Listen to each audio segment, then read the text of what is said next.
We're here once again at the back of my 1992 BMW 525i Touring, and I'm currently experiencing a crank no start issue with this car. It was driving completely fine before this, no issues with sputtering or misfires, anything like that. The only issue I was having before I parked it and it just wouldn't start anymore was the lower the fuel level got in the tank, the longer it would take to crank before the car would actually kick on. So the first thing that I did was I presumed that it was probably the fuel pressure regulator that was the problem. So I went ahead and replaced that. That's on the fuel rail under the hood. But as you might expect, that had no effect. So the next thing I'm going to do is replace the fuel pump, just because this car has 300,000 miles. I don't have any records of it ever being done. It was starting to sound a little noisy, and to me, it just seems the next most logical issue for the car to have. One other thing you might want to check if you're having similar issues to this is the crankshaft position sensor. There's ways to test all of these before replacing them.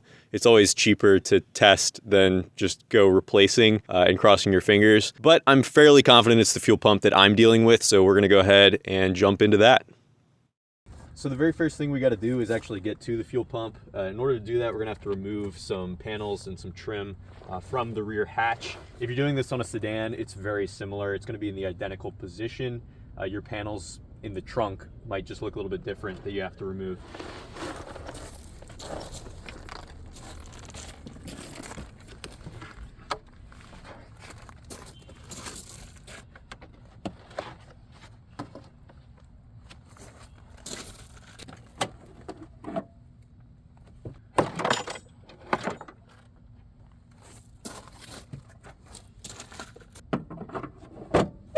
So this is the location of the fuel pump in the trunk or rear hatch, and this is going to be the same again for wagons, for sedans, and also the E32. And this is just held down with some Phillips screws, and we're just going to back them out and then remove this panel.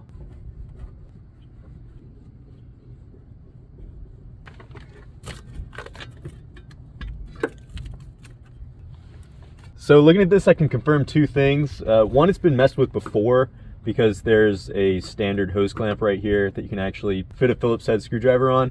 But two, it's also probably the original pump in here, because this is a factory crimped on hose clamp right here that has never been removed. So it's likely that someone messed with this fuel line but has never actually been all the way into the fuel pump. So I'm gonna go ahead and start by removing the actual connector right here. This is a plug, and to unplug it, you pull this little retainer back this way, and then it should, if you can get it all the way, kind of separate like that and pull straight out. One thing I'd recommend anytime you're doing something like this is to go ahead and clean up the area that you're going to be working. The right tool for the job here would be a shop vac, but I don't have that because of where the car decided to stop running. So we're just going to do our best to clean up around the area and kind of blow the general dust away. That way it doesn't end up in our tank. So at this point, I'm ready to go ahead and start removing these fuel lines. And I'm gonna start with the one that has the crimp hose clamp on it. These are a little bit tricky to remove. I would recommend just using a small pair of needle nose pliers. And our goal is actually going to be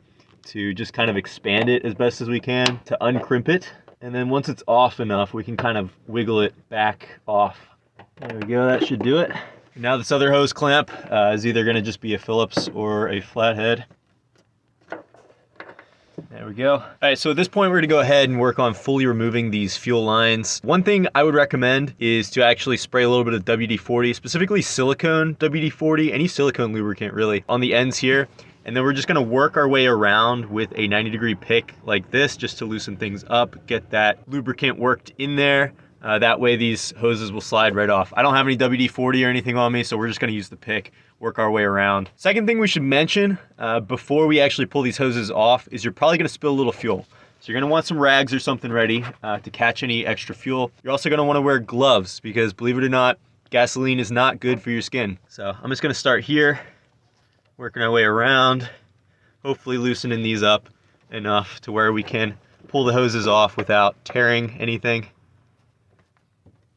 I'm going to go ahead and see if I can work these off of here.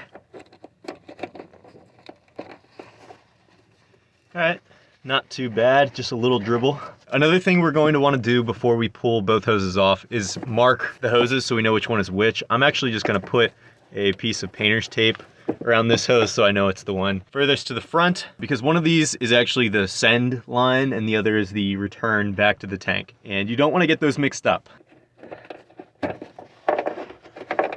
There we go. So what we're looking at now is 7 10mm nuts around the rim of this cap here, and we're just going to go ahead and back those off.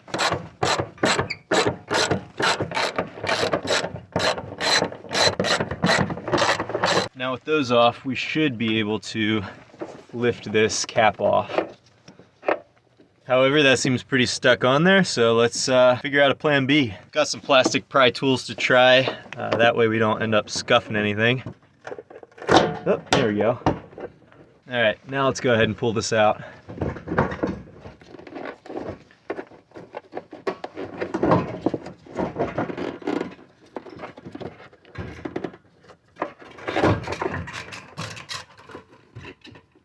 I'm gonna go ahead and get a trash bag to lay out here, that way I don't drip any fuel. I would definitely recommend doing this job, if you have the choice, with little to no fuel in the tank if possible.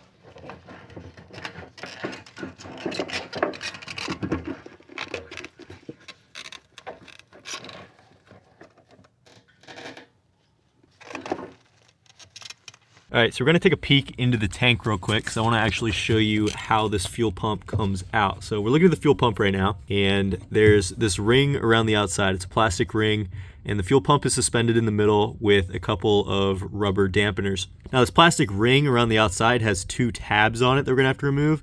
One I'm pointing at right now, and the other is that one right there. So there's one on each side. You have to pinch those, I believe, and then this should lift straight out. Going back in for the fuel pump, pinching those tabs in. There we go. So pinching the tabs is the right move. There might just be a lot of wiggling involved.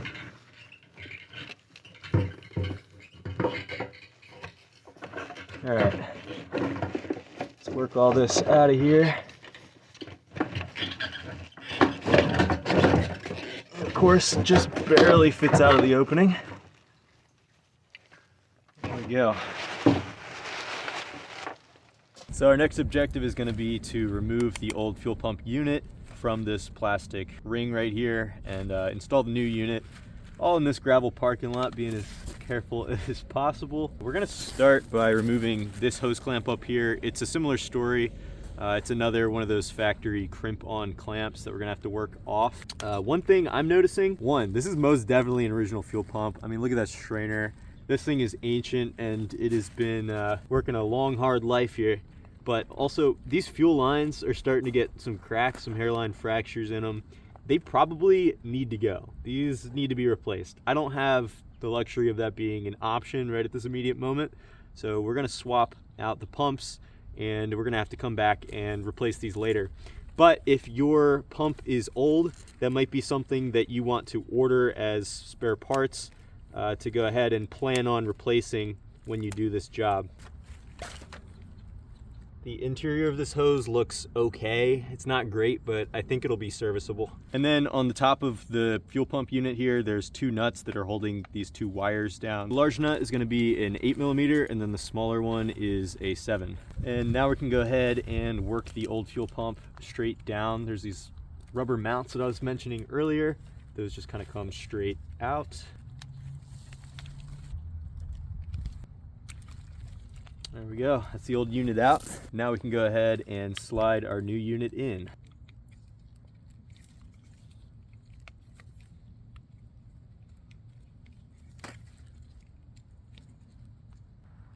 And then the 2 electrical connections, they're actually 2 different sizes. So I'm not sure which one is positive and negative just based on color, but the smaller terminal is gonna be our positive one and the larger one is our ground, our negative. So I'm gonna go ahead and put those 2 terminals on there. And our new pump came with some new hardware.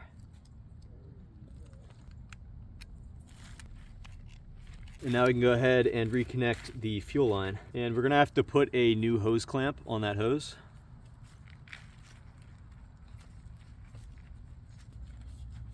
Now the very last thing is we're gonna wanna go ahead and put the new strainer on the bottom of the pump. Now we should be ready to go ahead and throw this back in the car.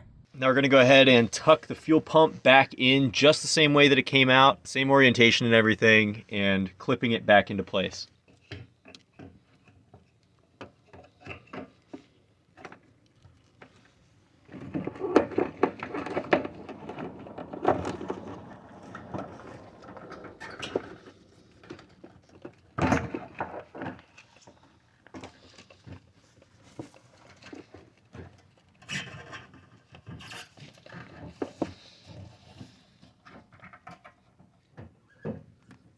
Everything's looking how it should, so we're gonna go ahead and lower the sender back in.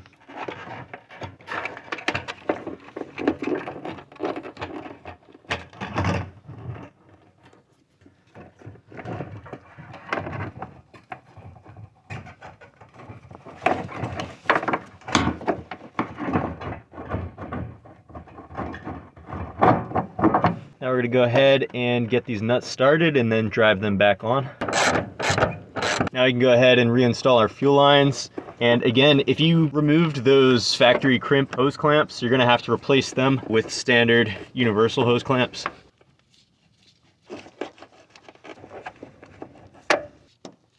And last thing to do under here is plug our connector back in. So as you slide it back in, you're going to have to push that retainer on. And then once you click it into place, tuck our wire back in, should be ready to go ahead and throw that cap on. All that's left to do is see if the car will start.